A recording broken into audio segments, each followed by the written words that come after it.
লুঙ্গি তৈরির বিশাল একটি ফ্যাক্টরিতে প্রবেশ করলাম। এখানে তৈরি হচ্ছে সব উন্নত মানের লুঙ্গি। তো এখানে দেখতে পাচ্ছেন যে এই লুঙ্গিগুলাই কিন্তু এই তাঁত শিল্পরা তৈরি করছে। নামি দামি ব্র্যান্ডের লুঙ্গি তো জীবনে অনেক পরেছেন, তো আসলে এইগুলা কোথায়, কিভাবে আর কত পরিশ্রম করে তৈরি করা হয় এটা হয়তো বা অনেকেই দেখেননি কিংবা জানেন না।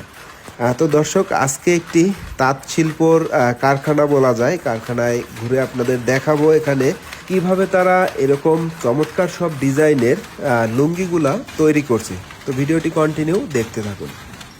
আমার হাতে দেখতে পাচ্ছেন এইগুলা সব লুঙ্গি। এই লুঙ্গি আমরা কিন্তু বাজার থেকে কিনে পড়ি, কোথায় তৈরি করে, কিভাবে তৈরি করে এটা অনেকেই হয়তোবা জানেন না কিংবা দেখেননি। তো এখানে দেখেন বেশ কয়েকটা মেশিন আছে।